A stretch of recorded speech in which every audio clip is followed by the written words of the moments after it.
अस्सलाम वालेकुम। आज मैं आपको कमीज़ कटिंग करने का बहुत ही आसान तरीका बताने वाली हूँ। सारी कमीज़ आपको स्टेप बाय स्टेप बताऊँगी कि आप किस तरीके से कमीज़ की कटिंग कर सकते हैं। बाजू की फिटिंग के निशान, कमीज़ की फिटिंग के निशान, तो इस वजह से वीडियो को मुकम्मल देखिएगा।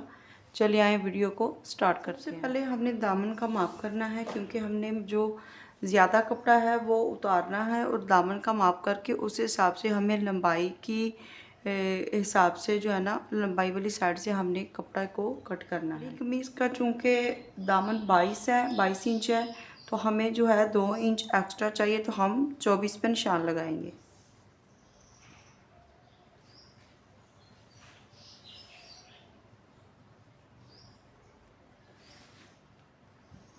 अब हम इस हिसाब से लंबाई पे कटिंग कर लेंगे। लंबाई चूँकि कमीज़ की तैयार होके तो वो 40 इंच है, तो हमें जो है वो फोल्डिंग के लिए भी रखना है, क्योंकि हमने जो दामन में फ़ोल्ड करना, तो इस वजह से हमें चाहिए होगा 2 इंच एक्स्ट्रा। तो उस हिसाब से हमें 42 इंच जो है वो लंबाई का निशान लगाना है कमीज़ का। हमने जहाँ लंबाई का निशान लगाया है वहाँ छोटा सा कट लगा लेंगे इस तरीके से, और इसी तरीके से हमने जो दामन पे निशान लगाया है वहाँ भी हम कट लगा लेंगे।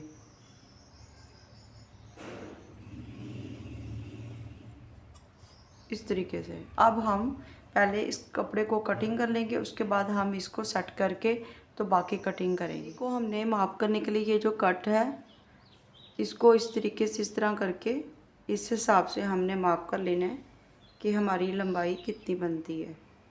इस तरीके से करके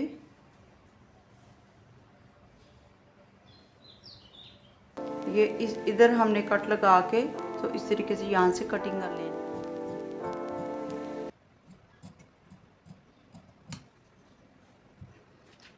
ये हमने चौड़ाई की कटाई कर ली है, अब यहाँ से हम लंबाई की कटाई कर लेंगे। ये जो कपड़े को कटिंग किया, इस कपड़े को अच्छे से फोल्ड करके और अच्छे से हमने इसको इस तरीके से प्रेस कर लेना है, ताकि जो शिकनी वगैरह है वो दूर हो जाए, और उसके बाद फिर हम निशान लगा के कटिंग स्टार्ट करेंगे। जैसे हमने उल्टी वाली साइड करके इसको अच्छे से प्रेस करके तो ये दूसरी साइड जो है इसके ऊपर बिछा दें। आप एक दफ़ा जो है ना कटिंग करने के बाद और प्रेस करने के बाद जब हम इसको बिछाते हैं कपड़े को, तो एक दफ़ा अपनी तसल्ली के लिए एक दफ़ा फिर जो है ना अपनी लंबाई माप कर लें, क्योंकि कान वगैरह जो है वो फिर बंदा निकाल देता है। ठीक करने के बाद, आयरन करने के बाद, उसके बाद एक दफ़ा तसल्ली के लिए हम एक दफ़ा माप लंबाई का फिर कर लें कि इस तरीके से जो कान वगैरह होती है आपको नज़र आ रही होगी, अगर इस तरीके से हो जाता, ताकि हम कटिंग करके बराबर कर सकें। और एक्स्ट्रा कपड़ा लेने का यही रीज़न होता है कि अगर बाद में कटाई के बाद इस तरीके की सूरत हाल पेश आती है, तो फिर वो एक्स्ट्रा कपड़ा जो है वो काम आ जाता है। सबसे पहले हम जो है वो तीरे का माप करेंगे। हमने जो बंद साइड है वो इस साइड पे रखी है, और खुली साइड जो है हमने इधर रखी है, ताकि कटिंग में आसानी हो सके। तीरा चूँकि हमारा 14 इंच है, तो हम 7 पे निशान लगाएंगे। शोल्डर हमारा जो है वो है 9 इंच, तो इस हिसाब से हम 9 इंच पे निशान लगाएंगे।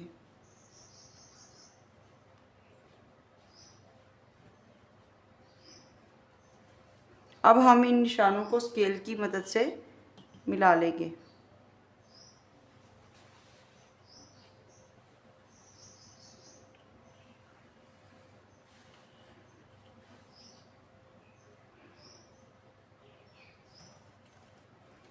आप अपने माप के हिसाब से कम ज़्यादा कर सकते हैं। हमारी 20 है, तो हम 10 पे निशान लगाएंगे। अगर हमें फ़िटिंग का नहीं अंदाज़ा होता कि हमारी फ़िटिंग किस हिसाब से होगी, तो हम इस तरीके से माप कर सकते हैं कि हम यहाँ से जो है आप अपने हिसाब से फ़िटिंग ले सकते हैं, 5.5 या 6। मैं जबकि 6 इंच पे ले रही हूँ, तो इस हिसाब से हमारी यहाँ जो है फ़िटिंग आती है। ठीक है, अब हम ये माप कर लेंगे कि हमारी फ़िटिंग है कितनी। फ़िटिंग हमारी जो है वो 18 इंच है।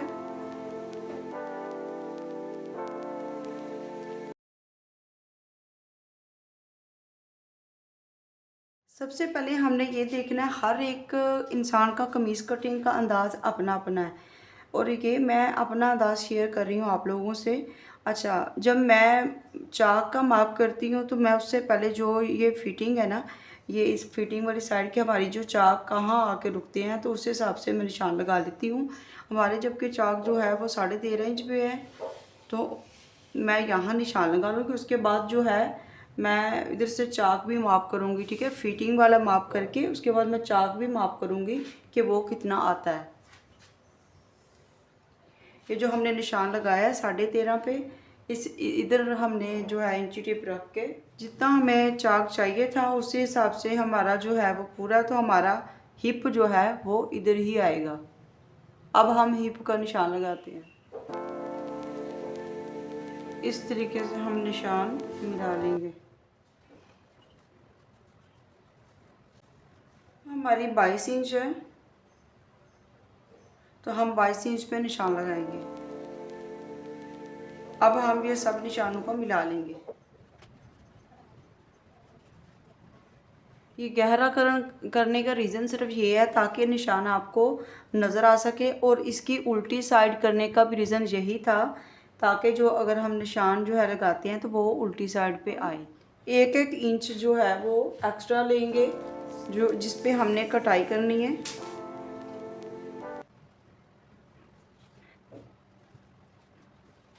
इसको भी हम इसी तरीके से निशानों को मिला लेंगे।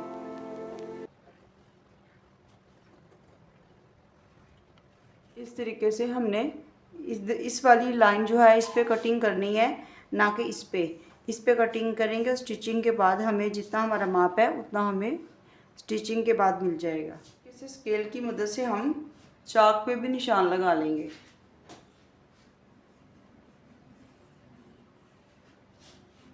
हम कंधे की गुलाई कर लेंगे। 1 इंच हमने यूं दरमियान में रख के उस हिसाब से हमने निशान लगा लेना है।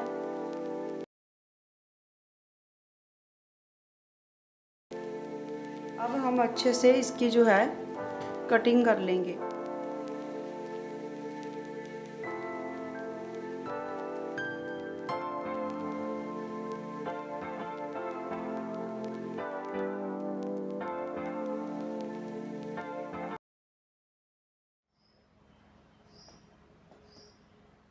अब हम कंधे की जो है फ्रंट वाली साइड के उसकी डीप कटिंग करेंगे यहाँ से इस तरीके से।